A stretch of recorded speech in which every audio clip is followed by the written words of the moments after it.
Hi viewers, welcome to our channel. ప్రస్తుతం మనతో పాటు ప్రముఖ political analyst and social activist Krishna Kumar గారు ఉన్నారు. వారితో ఒకసారి మాట్లాడదాం. మేడం నమస్కారం. మేడం నమస్తే.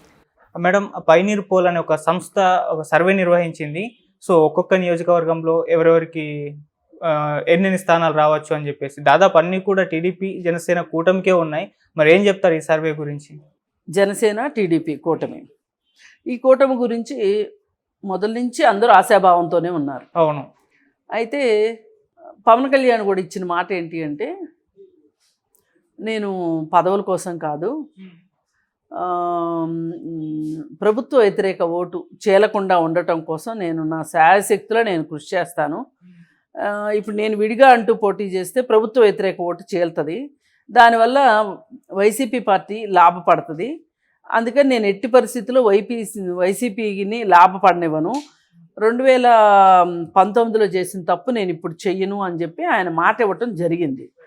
అయితే దానికి కట్టుబడి ఇప్పటి వరకు ఉన్నట్లుగా అనిపిస్తే అసలు ఈ కూటమి ఈ ఇద్దరి భాగస్వామ్యంతో రాజకీయాలు ఎలా ఉండబోతున్నాయి, అలాగే ఎన్నికలు ఎలా ఉండబోతున్నాయి, ఫలితాలు ఎలా ఉండబోతున్నాయి అని చెప్పి సర్వే చేశారు.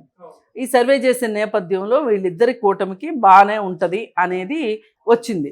కానీ ఈ మధ్య ఒక 4-5 రోజులుగా ఒక వార్త బయటకు వచ్చింది. ఏంటి, 25వ తారీఖు అనుకుంటా.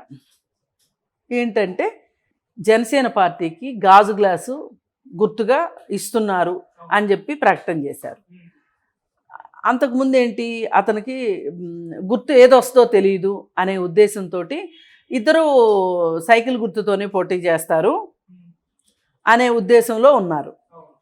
అలాంటి పరిస్థితి ఉన్నంతసేపు ఒక రకంగా పవన్ కళ్యాణ్ కూడా ఎక్కువ తక్కువ మాట్లాడుకోకుండా చాలా పొత్తుకి పూర్తిగా సహకరించేటట్లు, పొత్తు బంధాన్ని ఇబ్బంది పెట్టకుండా ఉండేటట్లు, అంటే పొత్తుకి విఘాతం కలగకుండా ఉండేటట్లు ఒక రకంగా అణిగిమణిగి అని అనంగాని కొంచెం ఆచితూచి అడుగులు వేసిన సందర్భమే చూసాం మనం. అవును. కానీ ఏ రోజైతే గ్లాస్ వచ్చిందో అప్పుడే అనిపించింది, నేను ఒక ఇంటర్వ్యూలో కూడా అన్నాను, ఇంకా గ్లాస్ కూడా వచ్చింది అంటే ఇంకా పవన్ కళ్యాణ్ కొమ్ములు వచ్చేసేస్తాయి అని. ఆ కొమ్ములు ఏ విధంగా వచ్చినాయో తెల్లారి పొద్దున్నేనే బట్టబయలైపోయింది. అసలు పొత్తుకు విఘాతం కలిగిస్తున్నాడు, పొత్తు ధర్మాన్ని చంద్రబాబు నాయుడు పాటించట్లేదు, అందుకని నేను ఆయన పొత్తు ధర్మాన్ని పాటించట్లేదు కాబట్టి నేను ఒక 2 అభ్యర్థుల్ని నేను ప్రకటించేస్తున్నాను అని చెప్పి స్టేట్మెంట్ ఇచ్చాడు. ఇప్పుడు గ్లాసు గుర్తు తనకు లేనప్పుడు మాట్లాడిన మాటలకి, వచ్చింది అన్న వెంటనే మాట్లాడిన మాటలకి భూమికి ఆకాశానికి ఉన్నంత తేడా ఉంది. అసలు అంత ధైర్యం, అంటే ఆత్మవిశ్వాసం అపరిమితంగా పెరిగిపోయిన పరిస్థితి. కరెక్ట్. ఇది మరి నువ్వు ఏదైతే మొదట్లో నువ్వు ఒక ప్రణాళిక పెట్టుకున్నావో, ఒక లక్ష్యం పెట్టుకున్నావో, ఏంటి, నేను ప్రభుత్వ వ్యతిరేక ఓటు చీలనివ్వను అనే ఒక ఉద్దేశం నీ లక్ష్యంగా చెప్పావు నువ్వు. మరి చంద్రబాబు నాయుడు పొత్తుకి విఘాతం కలిగించేలాగా ప్రవర్తించినప్పటికీ కూడా రాష్ట్ర ప్రజల శ్రేయస్సు దృష్ట్యా నువ్వెందుకు పొత్తుల గురించి బహిరంగంగా మాట్లాడావు? మీ ఇద్దరు మాట్లాడుకోవాలి అనుకుంటే మీ ఇద్దరికి క్లోజ్డ్ రూమ్సే దొరకలేదా? ఏంటండి ఇలా చేస్తున్నారు అని మాట్లాడొచ్చు కదా. మాట్లాడుకోకుండా ఏకాఏకిన ప్రెస్ మీట్ పెట్టేసేసి బహిరంగంగా మాట్లాడాల్సిన అవసరం ఏంటి?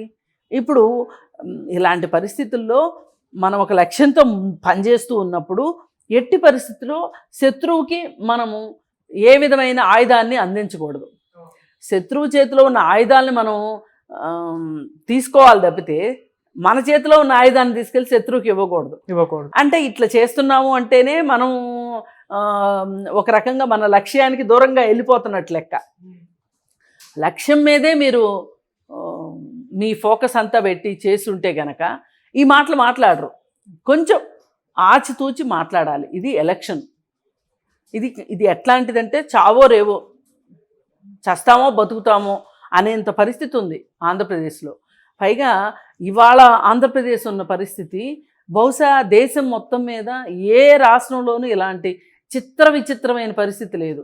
ఓ పక్కన తెలుగుదేశం, ఓ పక్కన జనసేన, ఓ పక్కన వైఎస్ఆర్ పార్టీ, మళ్ళీ ఇంకో పక్కన షర్మిల రాజకీయ రంగ ప్రవేశం చేయడం, అంటే ఆంధ్రప్రదేశ్లో ప్రవేశించటం, ఇవన్నీ చూస్తుంటే అసలు ఇంతమంది ఇప్పుడు వీళ్ళు నలుగురు కనుక విడివిడిగా పోటీ చేశారనుకోండి ఏం జరుగుతుంది? ఇప్పుడు ప్రతి ఒక్కళ్ళు ఆలోచించాలి కదా. ఇప్పుడు మీ ఉద్దేశం, మీ ఆశయము వ్యక్తిగతం కానంతసేపు సమాజం కోసమో లేకపోతే ఆంధ్ర రాష్ట్రం కోసమో అనుకున్నప్పుడు మీరు త్యాగాలు చేయాలి, తప్పదు. త్యాగాలకు సిద్ధపడాల్సిందే. అవసరమైతే తెలుగుదేశమైనా సిద్ధపడాలి త్యాగాలకి, పవన్ కళ్యాణ్ అయినా సిద్ధపడాల్సిందే. మరి అలాంటిది లేకుండా నీకు ఎందుకు ఇంత ఈ ధీమా ఏంటి? అసలు నువ్వు రాజకీయాల్లో నీ స్థానం ఎంత, స్థాయి అని అన్నాను నేను. నీ స్థానం ఎంత? ఇప్పుడు తెలుగుదేశం పార్టీలో మాజీ ముఖ్యమంత్రి ఉన్నాడు, మాజీ మంత్రులు ఉన్నారు, మాజీ ఎంపీలు ఉన్నారు, మాజీ ఎమ్మెల్యేలు ఉన్నారు, రకరకాల పదవుల్ని కొన్ని సంవత్సరాల పాటు పదవుల్లో ఉండి అనుభవం ఉన్న వాళ్ళు ఉన్నారు. నీ పార్టీలో ఎవరున్నారు చెప్పండి? ఒక్క నాదెండ్ల మనోహర్ తప్పితే అనుభవశాలి అయిన ఒక నాయకుడిని చూపించండి. మీరు ఇంకా తయారు కావాలి. మీరు ఇంకా రాజకీయాల్లో సేవ చేస్తారా, లేకపోతే సొంత ప్రయోజనాల కోసం రాజకీయాల్లోకి వచ్చారా, కాసేపు పక్కన పెట్టండి. కానీ మీరు నిరూపించుకున్నది ఏంటి ఈ రాజకీయాల్లో? మీరు ఇంతకుముందు ఎక్కడన్నా గెలిచారా?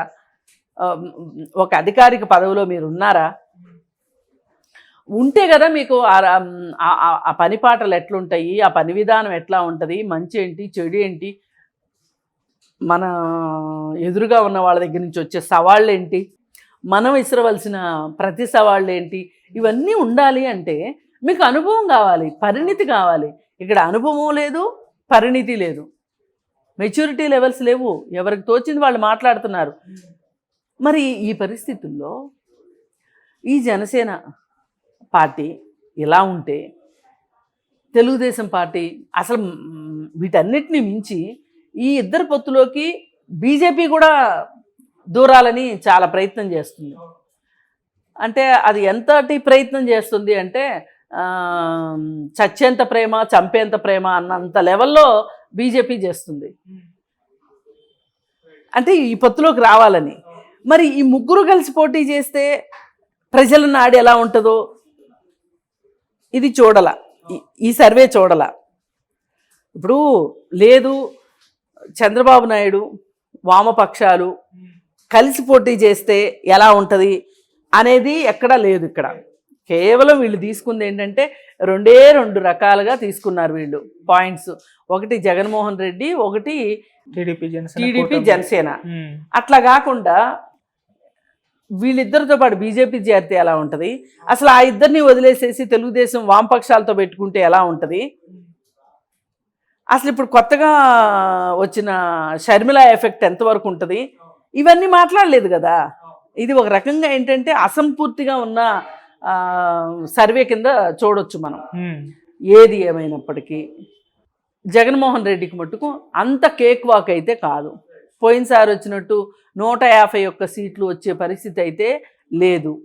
ఆయన పని విధానము బాగలేదు, ఆయన పరిశ్రమలు తీసుకురాలేదు. ఇందాక నుంచి మనం మాట్లాడుకుంటున్నట్టు రాజధాని విషయం ఇట్లా తదితర అంశాల మీద వాళ్ళు ఏమీ శ్రద్ధ పెట్టకపోగా నాశనం చేశారు. మరి ఇవన్నీ ప్రజలు గమనిస్తారు కదా, గమనించకుండా ఉండరు కదా. ఒక్క అమ్మఒడియో లేకపోతే ఇంకోటో పెన్షన్లో, లేకపోతే ఈ మధ్యకాలంలో ఎక్కువ వాలంటీర్ల గురించి ఎక్కువ మాట్లాడట్లా. వాలంటీర్ వ్యవస్థ వల్లనో ఓట్లయితే వచ్చి పడవు కదా. అందుకని చూడాలి ఇంకా కొంచెం, ఇంకొన్ని శాంపిల్, ఇంకా ఎలక్షన్స్కి ఇంకా మరి మార్చి అంటున్నారు కొంతమంది, ఏప్రిల్ 16 అంటున్నారు కొంతమంది. ఇంకా ఇంతవరకు ఇదమిద్దంగా ఒక తేదీ అయితే నిర్ణయం కాల ఇంతవరకు. అంటే ఎలక్షన్ కమిషను ప్రకటన ఇస్తేనే అది తుది ప్రకటన అవుతుంది. ఇంకెవరేం మాట్లాడినా అవన్నీ తూచి మాటలు. ఎలక్షన్ కమిషనే ఇవ్వాలి. ఈ రోజు నుంచి నా అధీనంలోకి వస్తుంది ఈ రాష్ట్రం, ఈ ప్రభుత్వం ఇంకా పనిచేయదు అనేటట్లు మేమే పరిపాలిస్తాము అన్నంత రేంజ్లో వాళ్ళు ప్రెస్ మీట్ పెట్టి చెప్తారు. దీనికోసం అది ఇంకా రాలేదు. ఈలోపు ఎన్ని మార్పులు జరుగుతాయో, మరి ఎంతమంది ఎన్ని వ్యూహాలు ప్రతి వ్యూహాలు బనుతారో, ఎన్ని కుట్రలు బనుతారో మనం చెప్పలేం కదా. మరి ఆ పరిస్థితి వచ్చే వరకు చూడాలి. ఏదేమైనా వీళ్ళిద్దరూ కలిసి పోటీ చేస్తే అది ఆ సర్వేనే చెప్పక్కర్లా, ప్రభుత్వ ఓటు చీలదు కాబట్టి ఖచ్చితంగా ఈ కూటమే గెలుస్తుంది. Right madam. దానికి సర్వే దాకా వెళ్ళక్కర్లా. సర్వే ఇంకా చెయ్యాలి అనుకుంటే వాళ్ళు ఇంకొన్ని డైనమిక్స్ తీసుకోవాలి, అవును, ఇంకొన్ని కోణాల్లో విభిన్న కోణాల్లో తీసుకుని చెప్తే అది పరిపూర్తిగా ఉంటుంది. Right madam. Thank you so much madam. Thank you.